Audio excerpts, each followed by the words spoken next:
This story is so remarkable it merits a highway marker in Greenbrier County, West Virginia.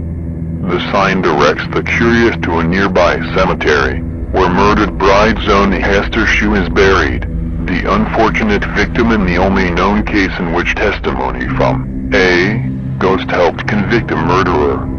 Say what now?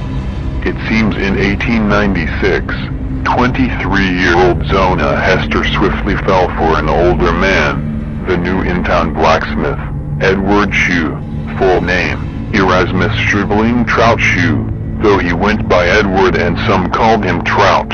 He'd been married twice before, and his second wife had died mysteriously, but Zona was smitten and ignored the warnings of her mother, who'd been overprotective since Zona gave birth to another man's out-of-wedlock baby the year before.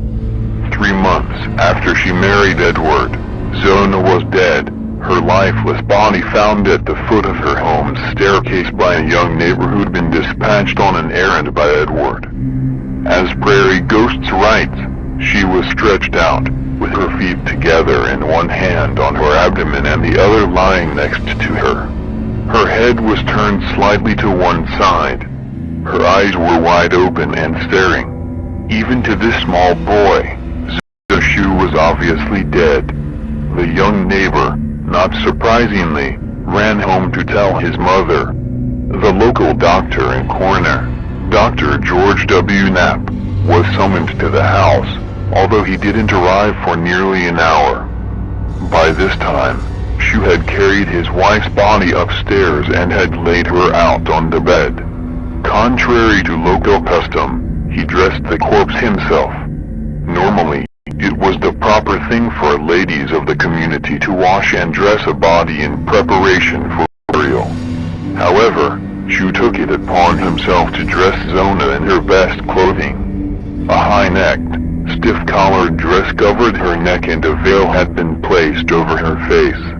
While Dr. Knapp examined her and tried to determine a cause of death, Shue stayed by his wife's side, cradling her head and sobbing. Because of Shue's obvious grief, Knapp gave the body only a cursory examination, although he did notice some bruising on her neck. Edward Shue prevented any closer examination of the body, and Zona's death was chalked up to childbirth, though nobody seems to know if she was even pregnant at the time of her death.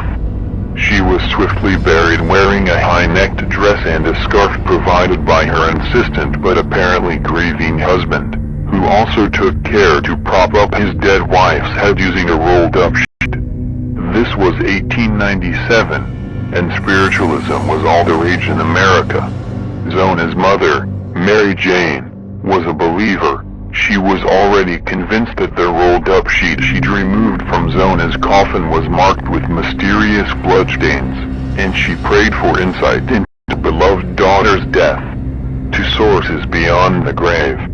And she soon got her supernatural response, as murder by gaslight recounts. About 4 weeks after her daughter's death, Mary Jane began having visions. 4 nights in a row, Zona's ghost came to her and told her that Trout had abused her. The ghost told Mary Jane how she and Trout had argued the day of her death. She said that Trout attacked her and broke her neck. As the ghost was leaving, she turned her head around until it was completely facing backward. You better believe Mama Hester went straight to Prosecutor John Alfred Preston, who somehow was convinced by this bonkers tale to exhume Zona's body. Lo and behold, the subsequent autopsy revealed she had died of a broken neck. Edward Shue was soon arrested and tried for murder.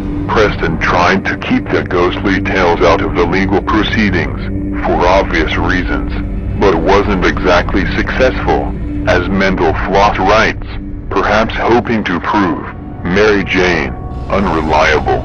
Shue's lawyer questioned Hester extensively about the ghost's visits on cross-examination. The tactic backfired, with Hester refusing to waver in her account despite intense badgering by the lawyer. Many people in the community, if not the jury, seemed to believe Hester's story, and Shu did himself no favors taking the stand in his own defense, rambling and appealing to the jury to look into his face and then say if he was guilty. The Greenbrier Independent reported that his testimony, manner, and so forth, made an unfavorable impression on the spectators. The jury deliberated for just an hour and 10 minutes before returning a guilty verdict. The testimony of the ghost was enough of an oddity to spare Shu the death penalty, but he did get life in prison. He died just 3 years later while serving his sentence.